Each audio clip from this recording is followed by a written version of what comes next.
don't think that people are taking into account the humanistic element and the fact that she has lost a friend, and she was the last person to talk to that friend.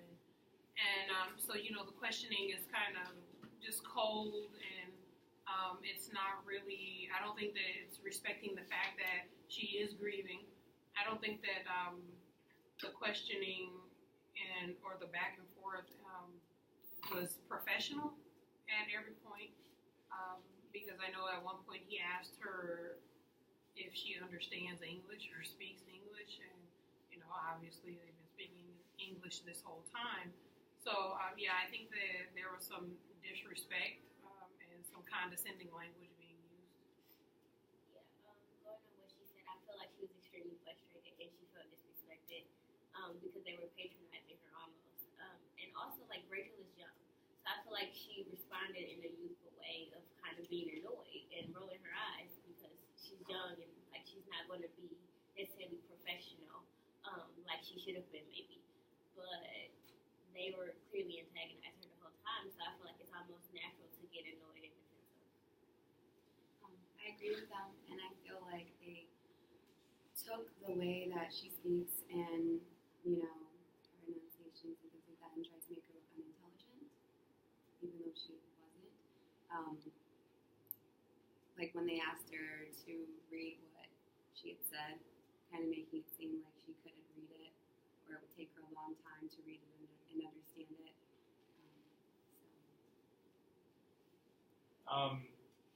As an African American woman, do you feel a connection to Rachel?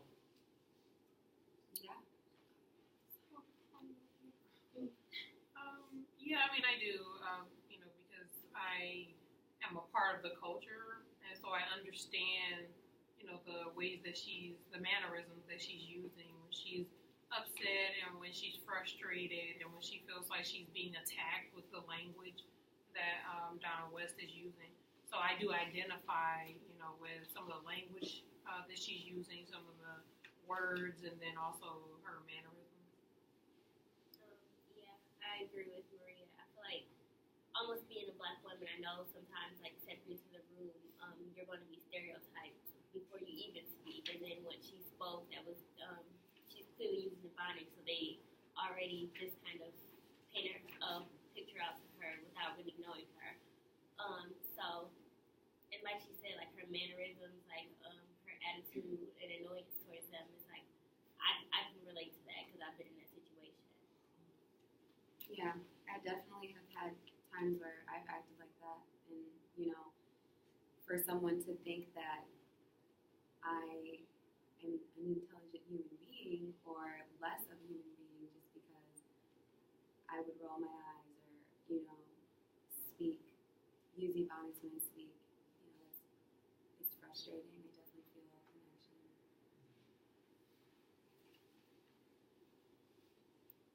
And did you guys follow the Trayvon Martin case when it was going on? And if you did, what are some thoughts of the trial based on this or whatever else you previously knew? Yeah, I did. I watched the trial pretty closely to see what the outcome would be. I think that the black community in the U.S., as a matter of fact, I think the black communities outside of in the diaspora as well were, looking at this case. Because if I remember correctly, that was for Michael Brown. They had some protests in Nigeria. They marched for Michael Brown in Nigeria and other places because black people in the continent of Africa and in the diaspora and other parts of the world, they see the black condition as continuous. So wherever black people are, if their condition is degraded, then that also leads to a degraded perspective of and portrayal of and existence of black people, globally. So they wanted to support whatever causes that black people were championing, especially with that Michael Brown case and with the Black Lives Matter campaign and things like that. And so like with this, I think that it was the same thing, that the black community was really watching closely. And I know in the U.S. and I think other parts of the diaspora as well, And I know I watched it closely with my family, just to see what the outcome would be and to see if we would, have justice for an individual who was murdered. He was actually murdered, and we know the person who murdered him. He's there. He's in the courtroom. He was caught, and it seems to me that I think people were hoping for justice because there's been countless. I mean, with the Black Lives Matter campaign, we see now because of technology all of the ways that Black people have suffered and their communities have been terrorized and antagonized, throughout history. But at a certain point, there was no technology and we didn't know what was going on. So now we have a chance where things are out there and we stand to gain some justice for all of those wrongs. And we wanted to see if this was going to be a turning point where, all of those historical wrongs will be righted. Because, of course, as you know, Black people were denied the rights of citizenship. So they were denied the right to due process. They're still denied today the right to be judged by a jury of their peers. Because this jury is not a jury of, Trayvon's peers if he was on trial. And as a matter of fact, they did put him on trial for his own murder, but we can talk about that later. But I think that people were watching this to see if there would be some justice done. But in the end, I don't think that justice was served, at all. And it kind of turned out the same way as it has historically. So there's been a historical precedent, that's been set in this country in terms of how justice would be meted out to Black people and Black populations. And, again, we see here that there's a socioeconomic and racial hierarchy where I think a lot of ideas were tied to Trayvon, to his Blackness, and also to Rachel's Blackness, and people, their perceptions, the jury included, perceptions were distorted because of those historical ideas that are tied to Blackness. And I think that led to them deciding the way that they did. So then we saw that, and we felt, disappointed that, there was no real turning point, and that, we're still in this limbo where we're seeking justice as if we're not even citizens, that kind of a thing. So I think people were really watching closely. When the case first got publicity, I was still in high school, so I was young, and I didn't really dissect the case how I should have, and like I did once I got a little bit older and I got in college. But like now I'm president of Black Student Alliance here, and we do a lot of student activism. But this case served as kind of a catalyst for me to get more involved in the Black community, actually research other cases like this, other things that have been going on, like what we can do. But I remember like watching this, like once the verdict came out, and I was like, George Zimmerman isn't in jail. Like I was almost in disbelief because especially like I think this was the first case of our generation where it was like blatant discrimination, like blatant racism. Like this was like a black and white case to me. Like I just thought this was like no way that this young guy was killed and basically nothing happened to the guy that killed him. So it was just like a big wake-up call for me. I think a big wake-up call for our generation. This was like something I thought just didn't happen anymore. It really just took me aback so much. So I guess Trayvon for me almost became like this martyr for the Black community.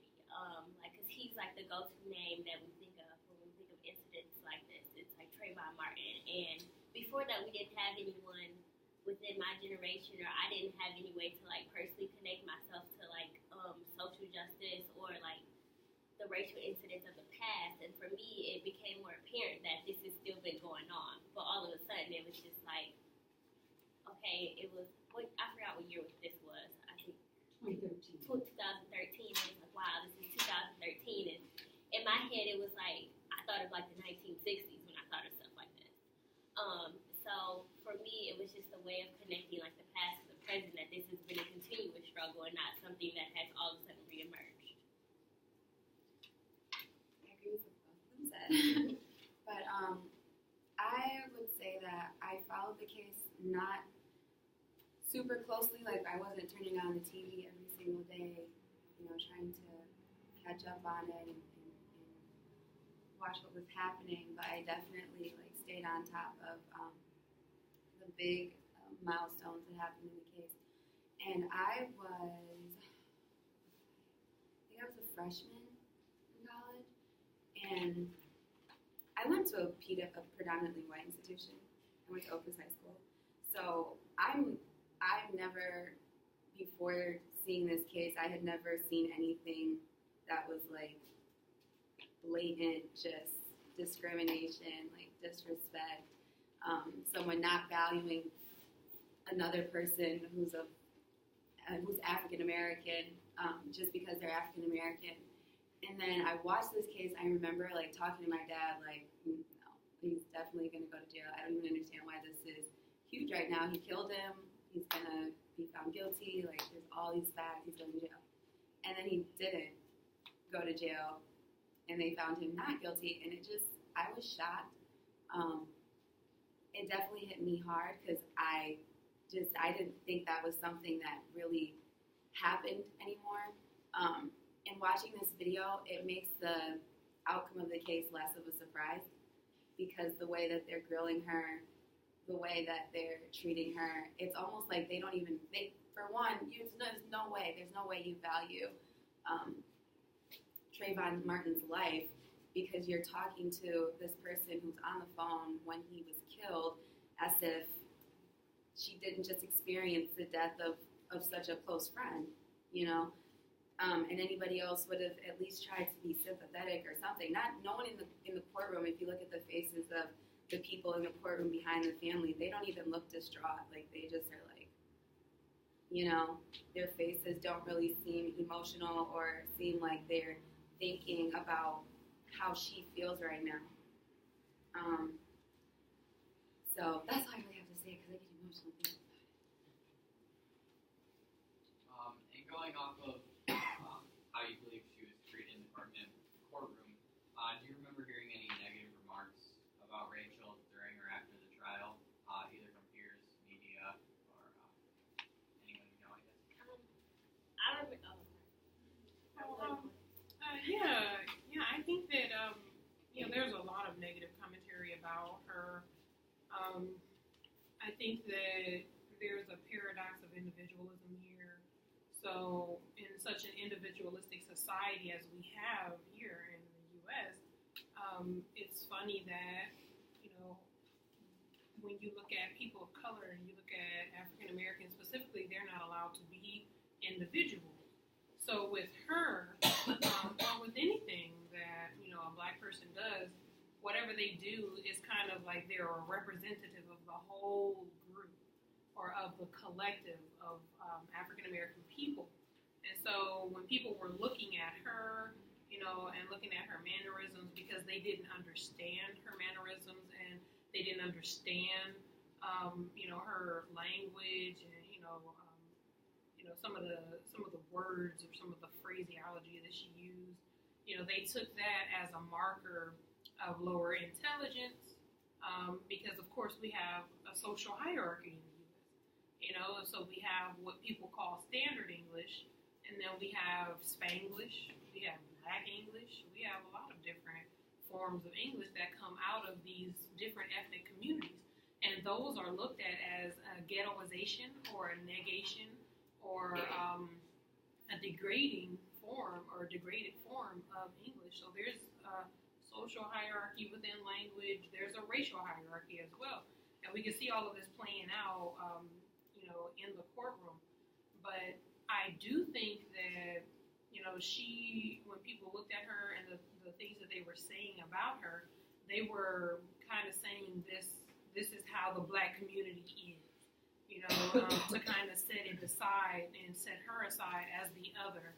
And, and I think they otherized her in the courtroom. They talked down to her, was condescending, because they felt that they were somehow, especially when you look at the relationship between her and Don West and the exchanges that they do have, it seems that he's kind of toying with her and seeing her as beneath him. So I think that in the media, some people, ran with that and kind of, looked down on her and talked about her and said she was illiterate. And, they said a lot of negative things about her because they took her use of language, her use of English, and specifically Black English, to be a marker of her lower or lesser, cognitive ability or intellectual capacity. So I think that was very unfair, but that is one of the ways that we maintain a social and racial hierarchy because you have to create a degree of separation. And if that degree of separation is based on arbitrary things that you really can't change, like your skin color or something like that, then that person or that group of people will always be beneath. So creating that degree of separation based on, language, like what's proper English, because if we all went to, no matter what color we are, we all went to England, they're going to look at us sideways like, you're not speaking English, and we'll be on another level of the social linguistic hierarchy there. So, I think that all of this stuff is like playing out in the courtroom, and then it's also mixed into the media commentary after, every day of the trial's proceedings. But I think people, ordinary people aren't analyzing it on that level. 3 years ago, I didn't watch the news. I barely watch the news now, but when I go to a lot of social media, and I saw a lot of memes, I saw a lot of GIFs, I saw a lot of video clips of Rachel, and they all like painted her out to be like ghetto and dumb, and like making fun of her. And I also remember seeing it was a screenshot of George Zimmerman's lawyer's daughter like gloating about her father's win. And I don't remember exactly what she said, but it was very distasteful, very disrespectful. And it was just going around social media, and they were painting Rachel out to be like so ghetto, and so therefore they're associating Trayvon with being ghetto. Therefore he probably was threatening Zimmerman. Therefore, in a twisted way, they're almost justifying his death. And like she said, dehumanizing him off. But that's what I saw. It was mostly our generation. It was things on social media. That's how we go to most stuff, and it was just basically bashing Rachel in various ways. They were talking about the way she was dressed, the way she looked, her weight, things like her Ebonics. So they basically just tore her apart. Yeah. So I saw the same thing, and I didn't see anything positive about her. And I think that it's crazy how they it's a murder trial. Someone just was murdered. And instead of focusing on this man who shot this kid in cold blood, they're making memes about a witness, and I think, like Kelsey said, they use that to dehumanize Trayvon, to make him seem like he wasn't this kid who, Zimmerman shot. Instead, he's just this ghetto whatever who was threatening and who probably did scare him, and he probably did have a reason to shoot him. I really think that another thing that hit me was just knowing that people were not thinking about this boy's life. Instead, they were focusing on so many different aspects of the trial that didn't even matter, that had nothing to do with, whether he was guilty or not guilty, and then using that to play into, what the verdict came out to be. This has already been touched on a little bit, but how do you feel that Rachel was treated in the courtroom by the attorney specifically? Can you explain why you feel this way? Yeah, I think that she was disrespected many times, and people had a perception of her already. I think that was prepackaged, so we have, this historical precedent of, stereotypes and ideas that are tied to blackness. And then we have her in the courtroom, and she's basically incurring and experiencing a lot of these stereotypes that, they're uneducated, can't read, and can't talk, can't speak proper English. So all of these thoughts are out there. think that the way that she's being approached is, kind of a consolidation of all of these, thoughts and ideas that have been tied and are still tied to, blackness. So when we look at the clips, for example, at one point I know he asked her if she spoke English. That obviously, why would you even ask that? I mean, we've been speaking English this whole time, right? And then, and then even outside of the courtroom, we already talked about how people were very disrespectful. But I think that Don West was really being provocative with a lot of the questions, some of the smirks he gave her during that period of silence when he said that he had to think about another question. He wanted her to, kind of fall apart on the stand and explode. So I think that a lot of things he did were to poke and prod at her and to get her to be upset and frustrated to the point where, she would do something that would stick into the jury's imaginary. And this goes back to what I was talking about being an individual. She knew that she was representing more than just herself on the stand. She was also representing Trayvon. So if she did something negative, or if she had blown up on him, or stormed out, or just did something that was completely out of the realm of decorum, then they would have said, well, Trayvon probably was, doing the same thing. He probably acted the same way. He probably couldn't control his attitude or his temper either. And, so it's that type of thing. She was representing him, the black community, as well as herself. So she wasn't allowed to be an individual, and she wasn't respected as an individual either, because like we said, she hadn't been talked to, she was talked to in a very cold way, and no one seemed to really be feeling for her that she's grieving for a friend that she was, kind of almost witnessed, or was the last person anyways, to talk to them before they died. So yeah, I think there was a lot of, disrespect all around. I think he was in this sort of position. Rachel is black, she's young, and she's easily, I was going to say she's short-tempered a bit. And he used all those things to his advantage. And she reacted to him. Everything she said, and he saw it, and he just kept playing with her. And then when she was more combative and she said things back, or she got a little, feisty with him, he almost, smirked.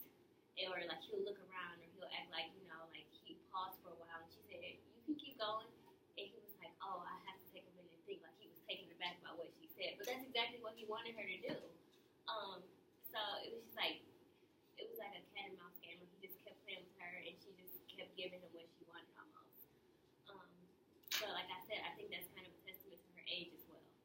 I think that she was doing that though to defend herself, because after a while, I don't know which day of the trial this is, but this is a serious trial. It's more serious than she thought it was going to be, because she said that, someone shot him and they caught the person, so that person's just going to go to jail. It's not going to be all of this big, hoopla about it. But it was, it turned into something completely larger than what she had first expected. And then, so we had this long, drawn-out trial, and every day she's being attacked, and then she's being torn down, and she's being analyzed 10 ways to Monday every day after the trial. So then, she gets frustrated, and the way that she asserts her own power and says, wait a minute, I'm a human being too, is to get a little bit, feisty with him in her mannerisms and in her language. So I wouldn't say that it's just that she's, young and just,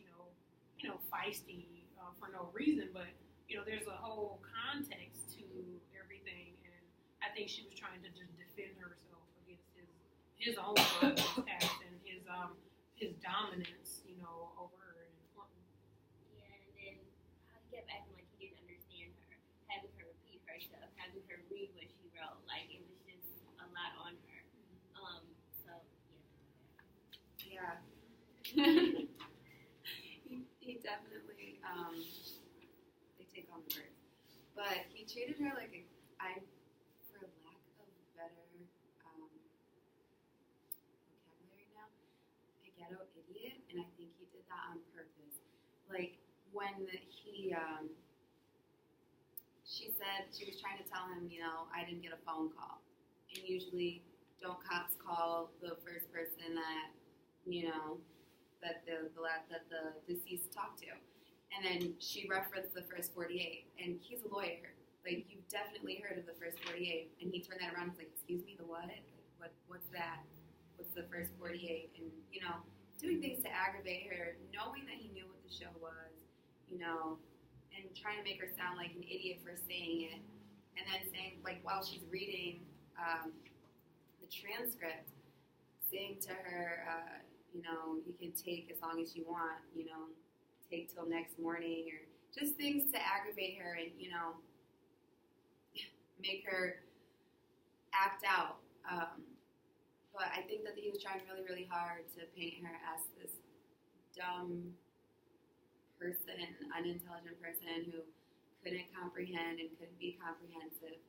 Tried to make her catch herself on her words. I don't know if you guys noticed, but when he asked her to repeat what you said, like, didn't you say that was Trayvon Martin? And she didn't say that. And even after reading it, she didn't say that. But he tried to make her, get flustered. But it's just really frustrating to watch.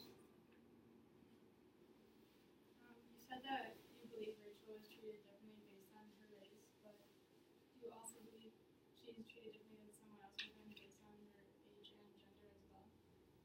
Yeah, I think that her age and gender definitely play a part of it. I mean, when you look at scholarship, gender scholarship, especially Patricia Hill Collins, and she talks about intersectionality, so that this idea that women of color, and in this case, Black women, experience interlocking oppression. So, they experience oppression because of their race, because of their gender, because of their class, and all of these things, complicate their experiences and realities.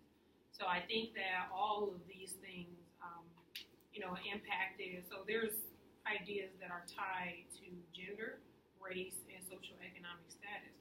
And when you see Rachel as a Black young woman, there are ideas that are already politicized about her personality, her as a person, before she comes in and even starts to talk. And then when you add language onto that, and we already talked about there's a hierarchy, a social hierarchy, a racial hierarchy when we deal with language. And when you put language on top of that, and you see, the mannerisms and how she sounds, there's that separation where if this is not the culture of the masses, then it's below or beneath the culture of the masses. So I think that a lot of the ideas that come with her race, gender, and class combine to impact the perceptions of the jurors. So the jurors' perceptions of her and the jurors' perceptions of the things that she was sharing with them, of the story that she shared being the only, kind of eyewitness, and she was on the phone, the primary, anyway, is witness. So I think that these things combine to kind of lead people to question the reliability, and the viability of her story, and that impacted the outcome as a whole. So I think that those ideas, those intersectional ideas, based on that combination of race, gender, and class, did, figure in large part into the decision-making process in this trial. Yeah, Rachel's a double minority. She's a Black woman. And when you are a Black woman, you have to overcompensate to prove yourself, especially in white spaces. Rachel didn't do that. She went and she was herself. She didn't try to portray herself as anything other than what she was.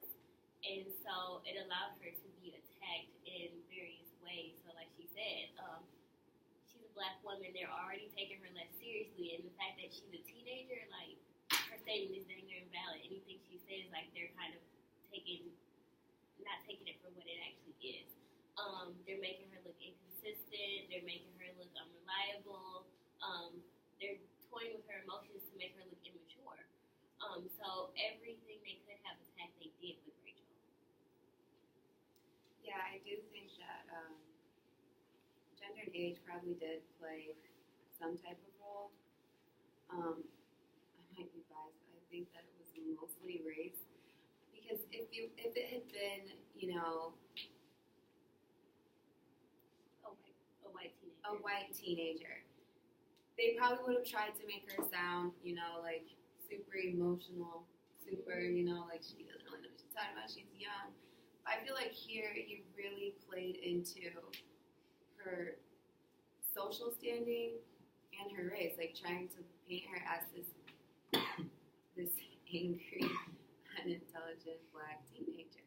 I don't think her age helped her at all.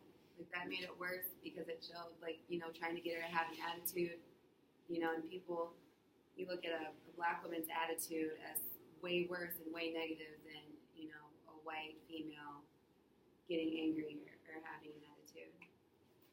But I do think that, probably played a little bit of a role, but not as much as. Black children and black adolescents in general, like they don't get the benefit of the doubt of age. Like black boys in school, like they're always looked at, I think, 3 years older than what they actually are. Which is why in schools they used to get penalized harder than any other kid. Same thing with Rachel, like she didn't get the benefit of the doubt of being young, but they did use it against her. Yeah, I know, like, just like with, there have been multiple children, literal children, that have been shot by the police in Cleveland, where I'm from. And Tamir Rice was one of the nationally known cases that's still being fought because, even after the police, just came and shot him, he was 12 years old, he had a toy gun, and someone called it in and said, there's a man with a gun, at the park, waving it around, pointing it at people, and, he was by himself, in this area at the park, he was playing with his gun, and the police came up and jumped out of the car, shot him in 1 second.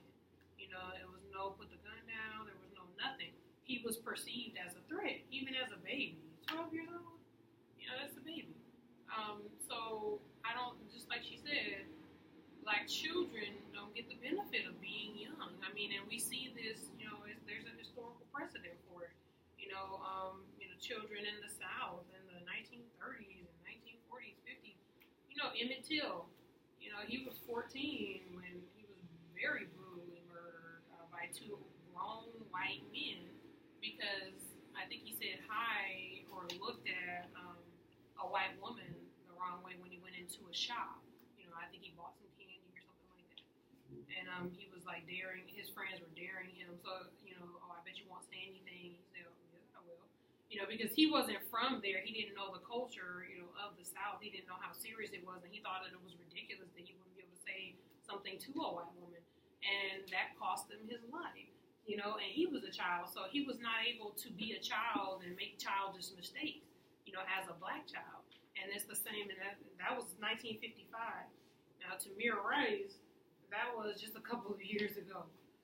So from then till now, there's a precedent, and it's been gone, unchanged, that these black children are not allowed to be children and aren't allowed to make the mistakes that children and young teens might make or be goofy because they're always demonized for mistakes that they make.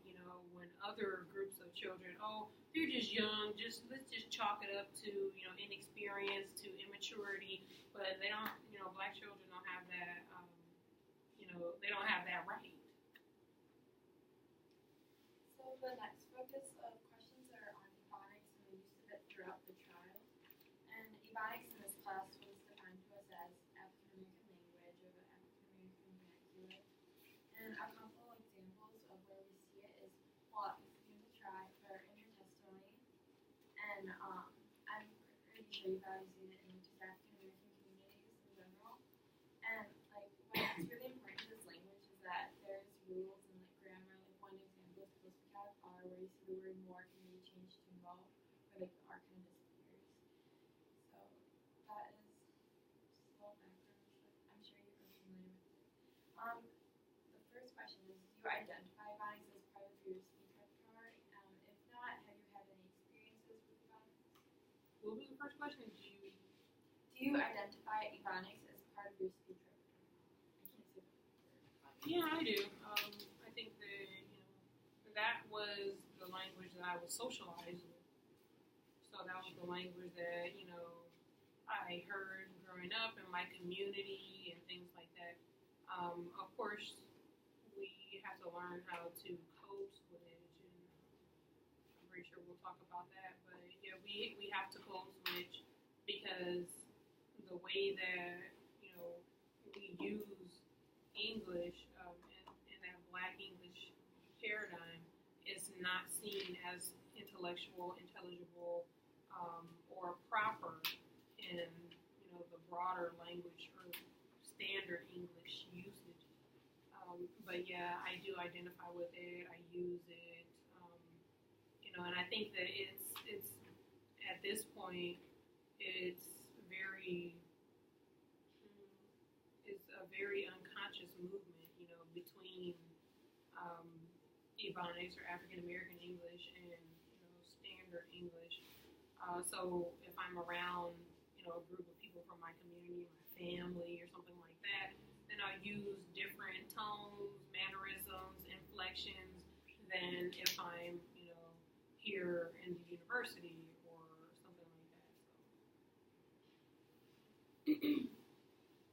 I definitely grew up using a lot more Ebonics than I do now in a college setting.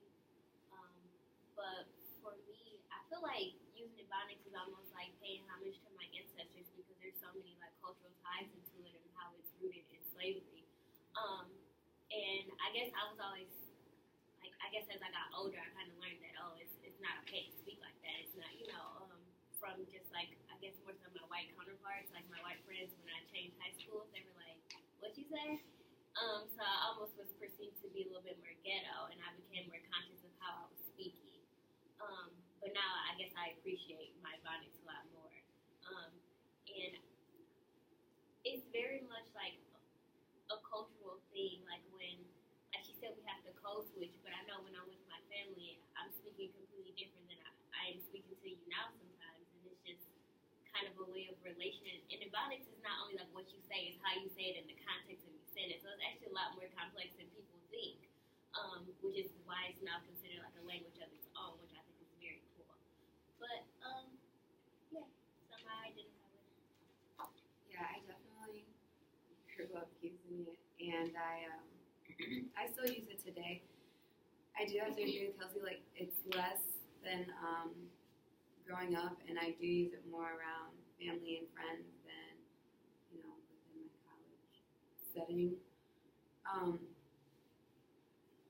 I feel like Ebonics is always associated with a lower class.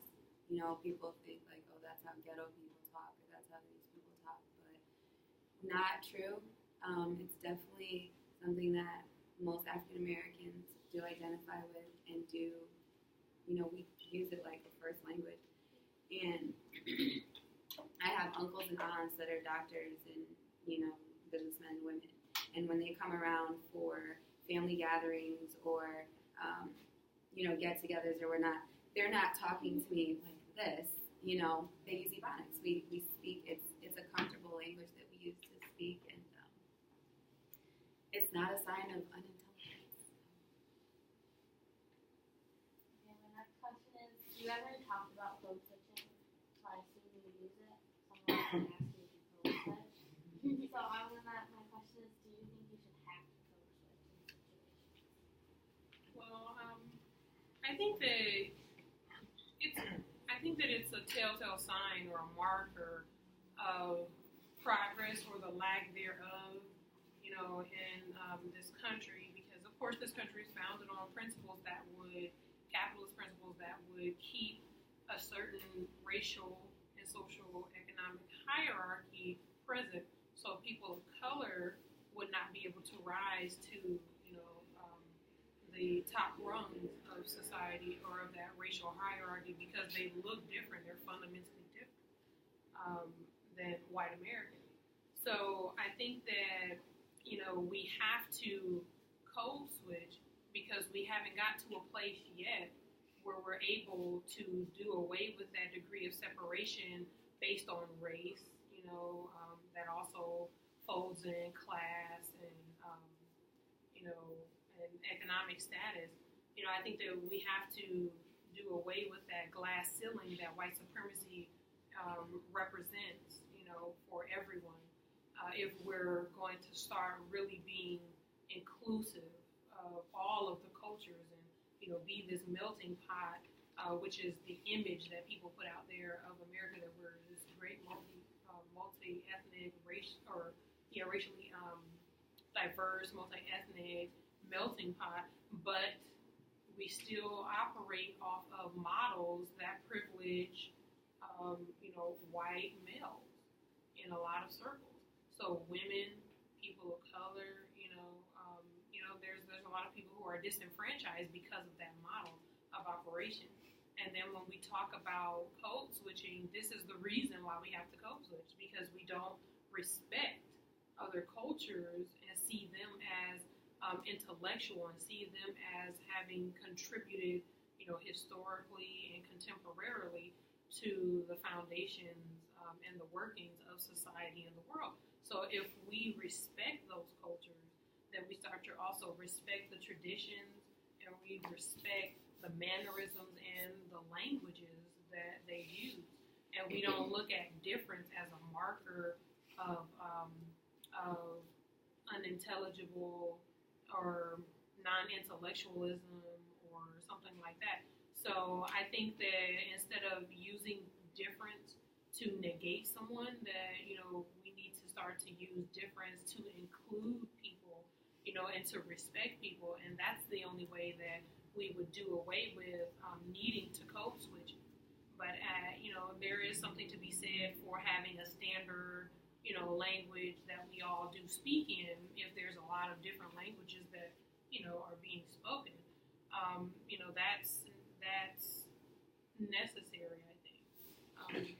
But still, I think that we should, respect other people and their cultures and traditions and languages, so that we're not looking down on them and saying that they're not even capable of being on another level because of the way they speak. So until we do that, we'll have to code switch. And I do think that it's unfortunate because I don't think that anybody here wants to wear the same color or do the same thing every day, cookie cutter, very perfunctory and quotidian.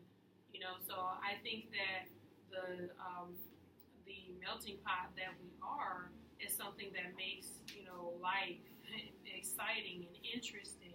Having different cultures and different traditions and languages. So those should be privileged in the classroom as well, because that broadens the perspectives I think that students can have with whatever language or whatever subject matter they're studying. So I think it's a detriment that we're not able to do that.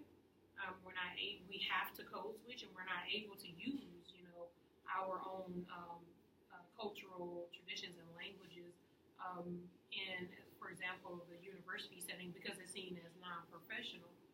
So I think that right now it's necessary for us to code switch, but I think that it's actually at the detriment of everyone, that we're not seeing or benefiting from the diversity that we could benefit from if we didn't just see those other languages and cultures as a negation of what's proper or standard English.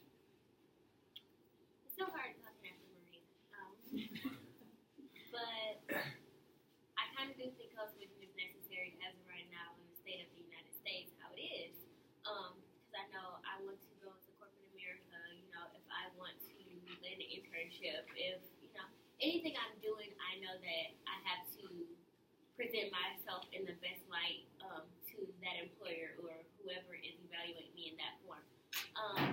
So there is a right way and a wrong way of doing things, and Ebonics is one of those wrong things, and that's just how it is. So I kind of know when to turn it on and off, and it's just not much else I can say about it.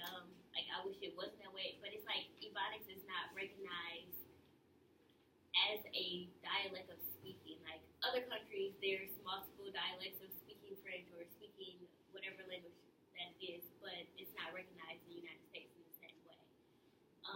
You're just seen as unintelligent, uneducated, and ghetto, like we said before. So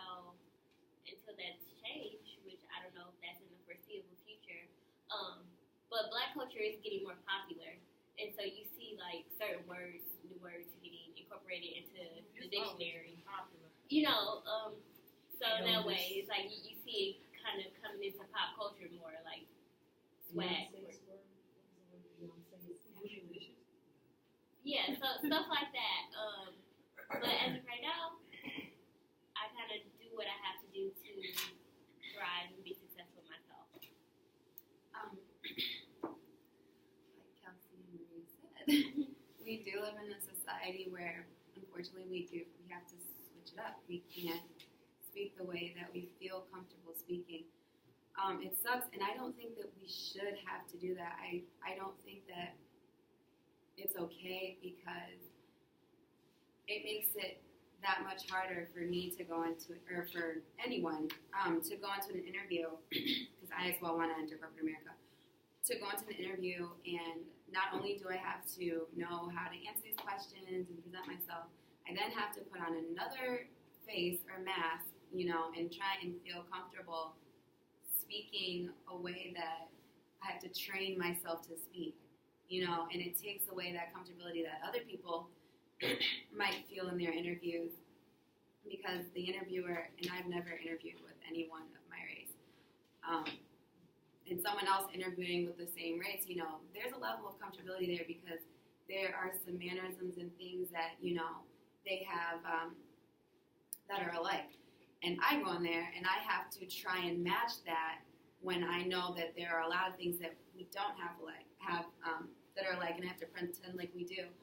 So it's that much harder, and I really wish we didn't have to do it. I really wish that I could go in there and just be like, hey, this is me, you know, I'm smart, I'm this, I talk like this, but I can do the same work that someone over there can do, even better. And so going back to the trial, what do you think about Rachel's use of Ebonics? Did it impact the trial in any way? And do you think Rachel's lack of code switching impacted the trial? Yeah, I knew. Like I said, I think that she was used as a representative for Trayvon, and they did put him on trial for his own murder. It was pretty ridiculous, because they were trying to paint him. They were trying to play off of ideas that, you know, the Black community as a whole is somehow low rate, non-intellectual, prone to, you know, criminality and poverty and all of these things. And they try to make her look unintelligent and, you know, look like all of these stereotypes that have historically been founded, you know, in the U.S. around the Black community in order to uphold a standard of whiteness.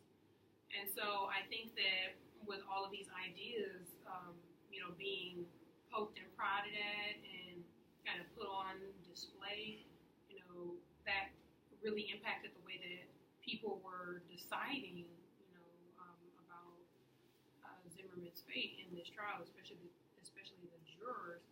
I think that her use of Ebonics was something that's very natural to her, but it was something that was very foreign to many of the people in the courtroom who were not people of color.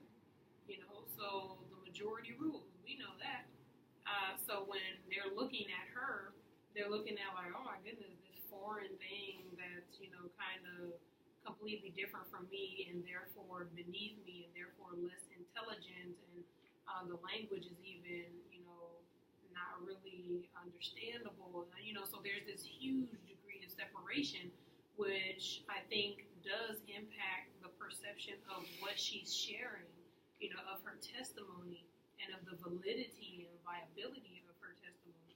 So I think that her use of Ebonics did play a part in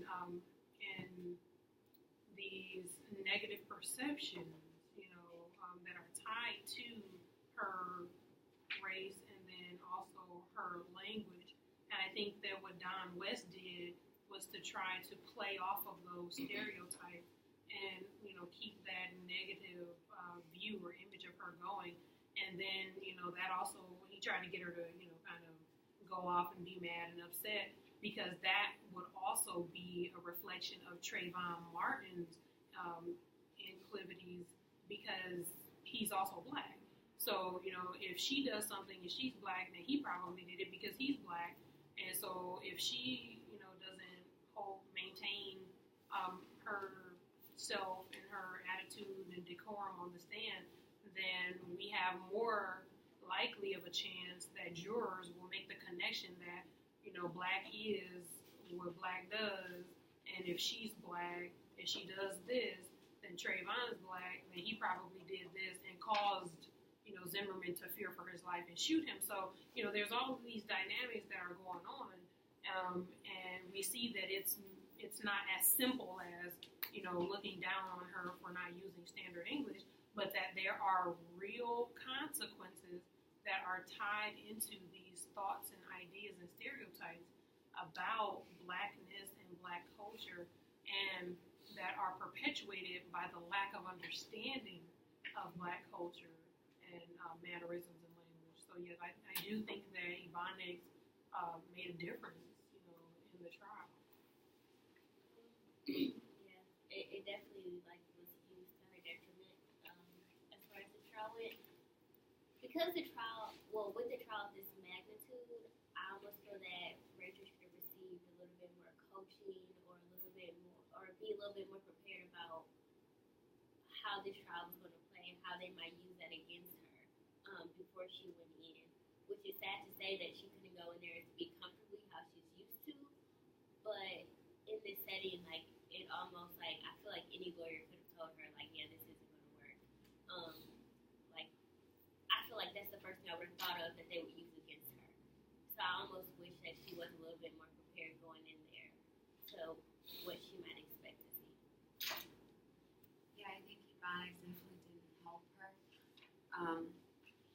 You can see when she's talking and they're asking her to repeat herself. I just like to watch people's faces who have nothing to do with the trial, and they were all looking at her what, girl, what are you saying?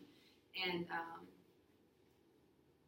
I think that they used Ebonics to paint her negatively in the jurors' minds. Because if you think about it, if you're listening to somebody but you've already prejudged them, you already have these preconceived notions, you're not really going to pay attention to what exactly they have to say. Instead, you're judging them on things that really don't matter and really have nothing to do with what's going on. And I think that's how they used it. Do you think there's a correlation between Ebonics and politeness or impoliteness? Yeah, I do.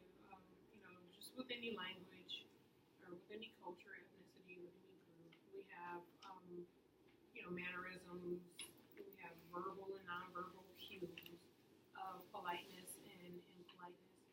So, for example, some of the movements that she made, when she started to get frustrated, when he wanted her to read what she had said at a previous point, the transcript of her previous answer, and he tried to aggravate her and say, well, you can take till next morning or take till the next day if you need to. And when she said that she was finished and she did like this to him to take it away, that was her trying to reassert herself by showing him a bit of impoliteness, okay, get that away from me, you are dismissed. And I think that even with her, the way that she leaned over on her hand or scratched her head, those types of things were an impolite way of showing that, okay, I'm really frustrated right now. I'm getting tired. This is I'm getting out of control. The disrespect, the comments, the smart, snide remarks, and the smirks, and all of those things. So I think that the mannerisms and also the verbal cues that she was giving, like the tones that she would use at certain points. Sometimes she would speak lowly, and sometimes she would speak louder. I think that all of that plays into the impoliteness paradigm. But there are points at which they were mixed, like when she said, Mr. Don, yes, sir, no, sir. She was showing him politeness, in respecting him as an elder by, saying Mr. and Sir, yes or no, sir.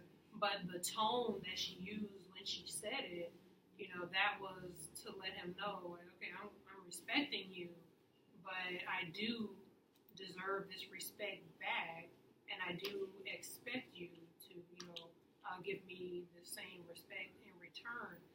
So she said it kind of stern, in a stern voice, and that can be, even though that the words were polite, that can be taken as a little bit of impoliteness. So, what we say is she just put some stank on it, to change her voice and let people know that she's annoyed. So I think that we can see when we, go back and analyze a lot of points at which she used politeness and impoliteness, and they converge in the trial. I don't think Ebonics is correlated with being impolite at all. I think, in fact, in the Black community, there's a big emphasis on respecting your elders when speaking. So you see a lot of yes ma'am, no ma'am. I know with my parents, they're big on how I speak to them, but it's not what I say, it's my tone. So I think the tone in which she answered things is what came off more aggressive or more impolite, but not the Ebonics. Yeah, I have to agree with Kelsey. I don't think that it's being impolite when you use Ebonics. I think it's just, the tone of speaking. I cannot use Ebonics, and if my tone is, negative or polite, then that would be seen as impoliteness. But I don't think it's necessarily the two are correlated. Can you identify some rules of politeness and impoliteness in the African American speech community, and such as respecting elders or like speaking to people when you enter into a room? Yeah, that's definitely, like, if you walk into a room and you see people there, like, I know I had just come back from 2 Fulbrights to Nigeria. I did my dissertation research there, oral history of women's activism.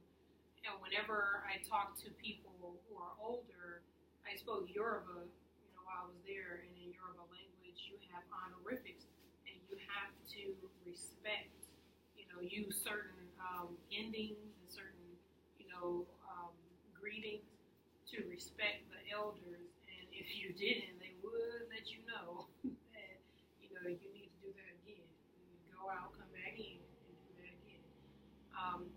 So I think that politeness, impoliteness, respect is something that's deeply ingrained, and even the language, that African Americans use is deeply ingrained, and it's pre-U.S., and pre-diaspora tenets of Black culture, from Africa, from West Africa, and even, Black English. Of course, when we look at Geneva Zimmerman talking and testifying, she's proving that Black English is basically a West African linguistic paradigm that's been adapted to English words. So it's a language system, but it's been a West African language system that's been adapted to English words. And so within, all of these African traditions that we still practice and carry over within African American communities, that respect of elders is very key. And so when you walk into a room, you have to greet them. I know in Yoruba culture, you have to greet people whether you're walking in, when you're walking out of the room, and no matter at which point when you see the person, there's a greeting for working, ekuishe. There's a greeting for sitting down, ekujoku. There's a greeting for standing up, so there's greetings for everything. So respect is very important and deeply ingrained in African culture, and it's actually what they brought to the South. So Southern hospitality is actually a form of, this African hospitality, because they brought it with them, of course, when they came as enslaved persons to the South. So when we walk into rooms, we have to greet people. We have to make sure that we address older people by saying Mr. or Ms. You cannot address older people by their first name. That's a big no-no, especially not your parents.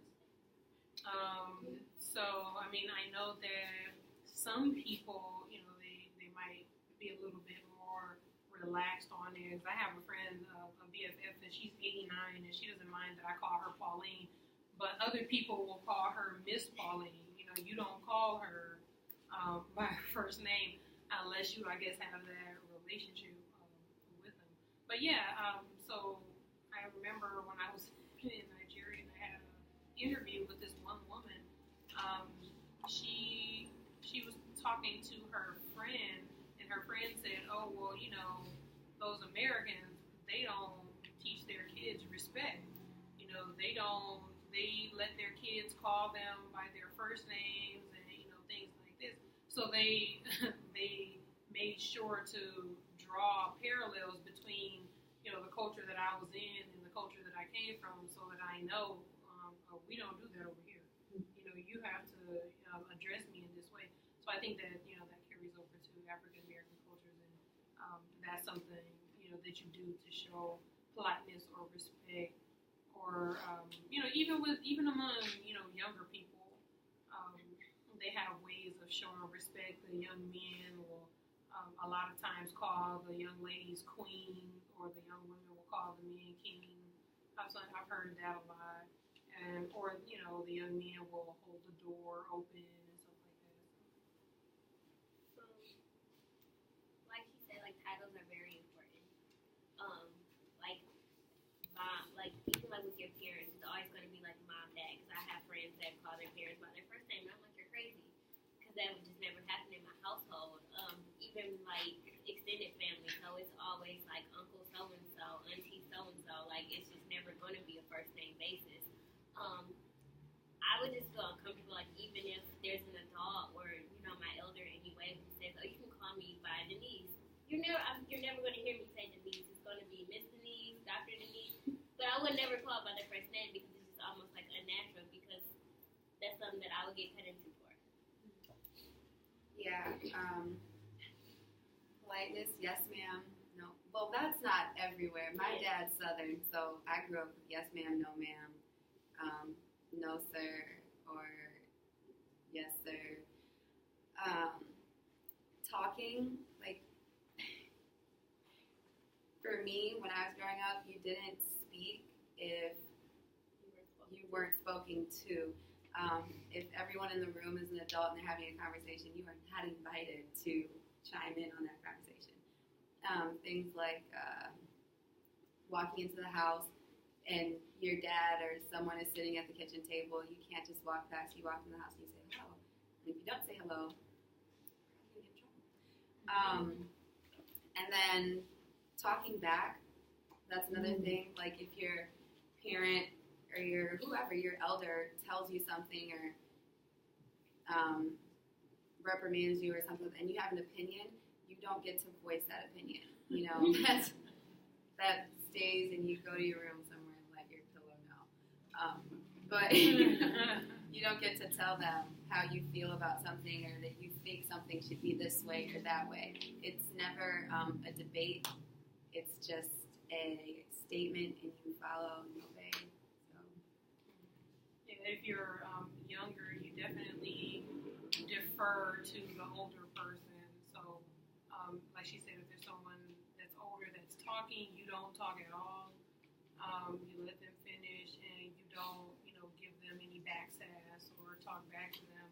And then even when you watch, you know, the footage from this, you'll notice that I've always talked first, and then they talk, because I'm older than them.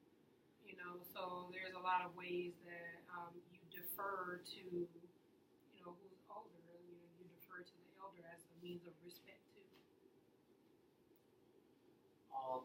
You guys touched on this a little bit, but growing up, did you feel that some people took your tone of voice as like impolite, and if you could like give me some examples? You know, that reminds me of this case of these women who got threw off of a train. They were kicked off of the train. The train stopped, and, you know, they said, okay, well, you know, we had some complaints that you were talking too loudly, and they kicked them off of the train, even though it was an experience that they paid for. You know, you had to pay to, like, ride this train. I forget what it was really about, but yeah, they got kicked off, and I think a couple of them were lawyers, but they were black women, and they were on the train. They were talking, and people said that they were talking too loudly, and that reminds me of an article. I think it's called "Those Loud Black Girls." So that's one cultural continuity I think we have with African cultures as well. Because when I went, I heard people, very boldly expressive, talking loudly, but they weren't angry though. That's just one way that they express themselves, and that's a tie over that we have in African American communities. That we talk loudly if we're around our friends and family, and we're comfortable around the group that we're with, then we talk loudly. And I think that other people do that as well, but when other people do it, there's certain ideas that are not tied to them. They're free to do that without being seen as overly boisterous or problematic or troublesome. But if black people do it, and in that case it was black women, then they're seen as, troublesome.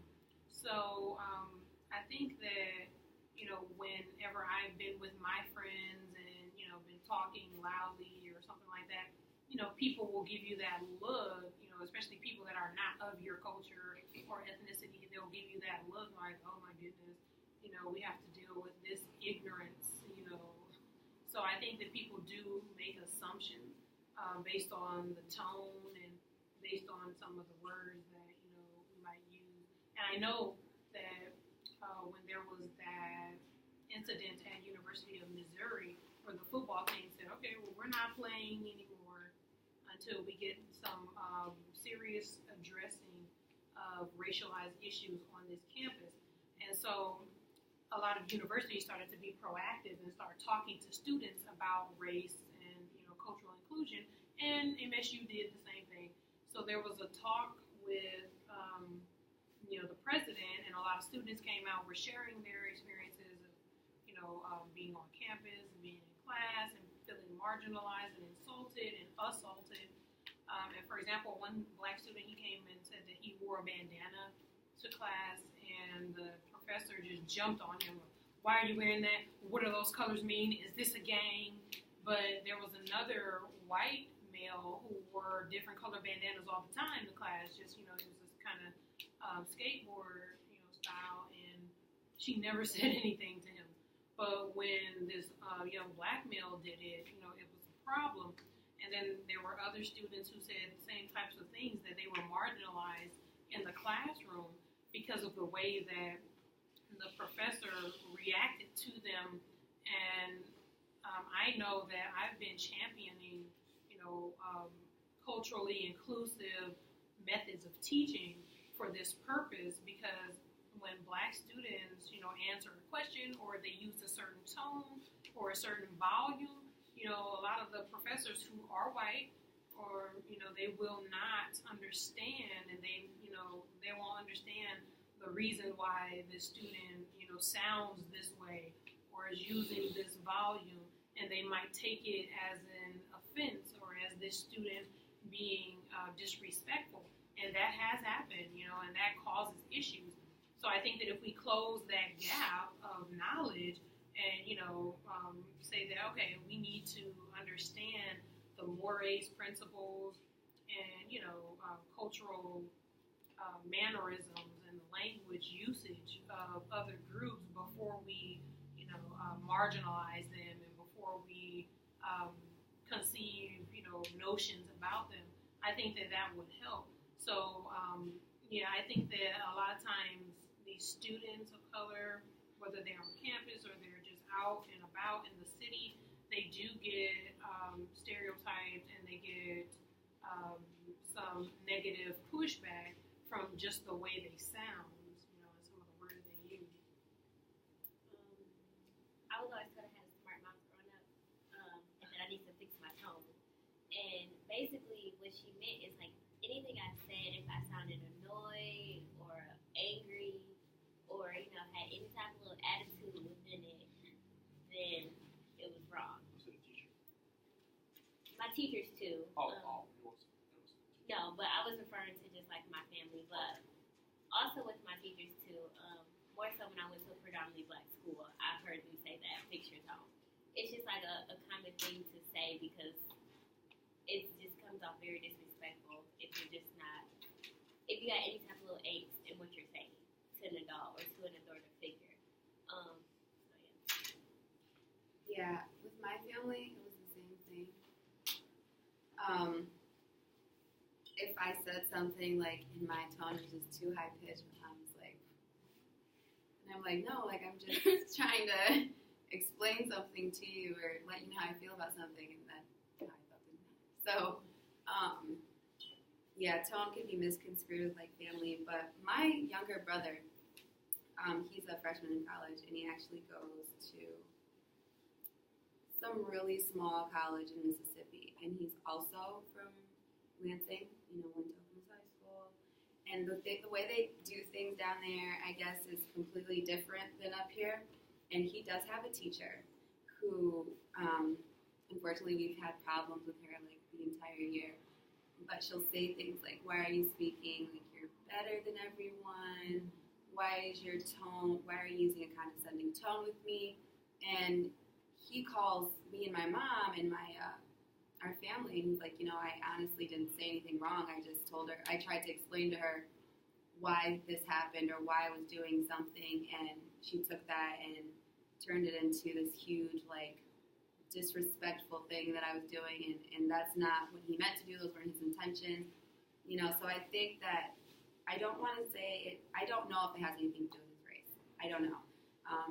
It is a white teacher, but I don't know if it's just the way he is up here and the way they are down there, if maybe that's it, but his tone can definitely be misconstrued. Based on your experiences in the African American speech community, did Rachel behave politely or impolitely? Why or why not? I think that she was, at certain points, she was very polite. I think that throughout the whole trial, actually, in my estimation, she was polite. And there were points at which she got frustrated and she showed some impoliteness, in the mannerisms that she used and the tone that she used and the way she rolled her eyes a few times, But I think for the most part, like I said, she did maintain decorum because in this circumstance, it was completely foreign to her. She'd never been in a courtroom. She did not expect this huge trial to try. Basically, it kind of feels like, from her perspective, they're trying to use her to prove George Zimmerman's innocence instead of his guilt. And, so with that, that's very frustrating, having lost her friend and having been on the phone with him and the last person he talked to. So taking all of that into account, I think that she did handle herself, to the best of her ability, and she did not, break under pressure in the way that she was expected to. So, people look at her, young black female, a culture that they don't relate with. They see her as somebody who could not maintain the decorum that she did maintain, and they expected her to go off and maybe curse him out or, be disrespectful, just uber disrespectful, but she didn't. So I think that for the most part she was, very polite, but there were instances where she was very tired, very weary, and some of that impoliteness did come out when she was being insulted, blatantly insulted. And then I know that there was one part where there was another day to the trial, and the way she was talking with him, very cool, very calm. And Don West said, "Well, there's something different about you today. Are you okay?" So he did that to provoke her, and she said, "I got some sleep."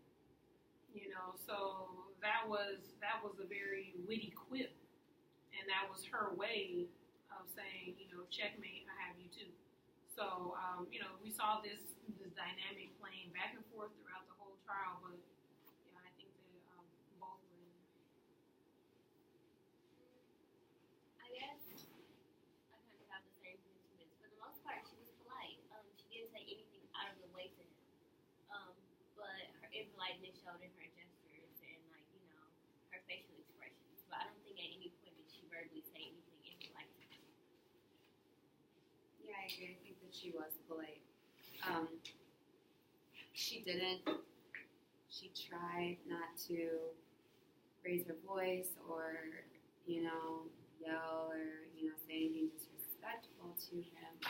And even when he was asking questions that he knew would provoke her, instead of, just losing it, and trying to figure out why he was doing that, she maintained,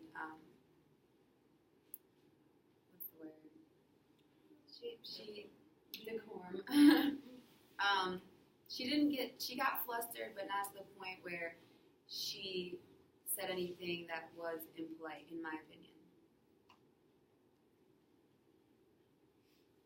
How did Rachel's use of Ebonics reflect politeness or impoliteness? Let's see. Well, when she said, "You can go," when they took that pause and, he saw that she was, visibly frustrated, and she said it 3 times, like, "You can go, you can go." That was being impolite because it was kind of, dismissive, like, showing him a little bit of, rushing him to kind of dismiss him in a way. So I think that was one way. Of course, when she, this was a nonverbal, when she waved him away, like, "Okay, you can leave, take the transcript away from me," that was, impolite.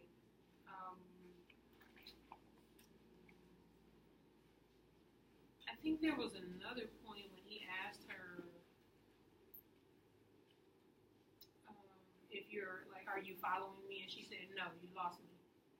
That was impoliteness. So, yeah, I mean, she definitely did use some, but it wasn't the majority of the trial. Yeah, maybe if she would have reworded things in certain instances, she would have seemed more polite. So instead of saying, like, "Say that again," like, she could have said, "Maybe, can you please repeat yourself?" Or, so, and then she would have came off more polite, but still what she said wasn't necessarily impolite. I don't know. Even, like, going off what she said, like, I feel like if she just simply would have rephrased things to the courtroom, she may have seemed more polite. Yeah, to the courtroom, she may seem more polite. I do agree with that, but I don't think she was. I don't think that her Ebonics was impolite. I think that because people see it so negatively, that it was looked at as impoliteness because, saying, like, "No, I'm not following you," or just making a statement, to a person who is trying to degrade you, I don't think it was impoliteness.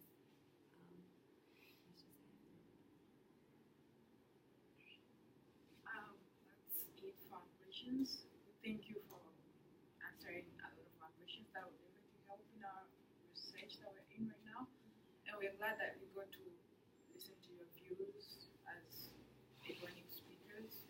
And as an African student, I'll probably say that it's good to see how you people are interconnected and you're sort of in between the white and the black culture.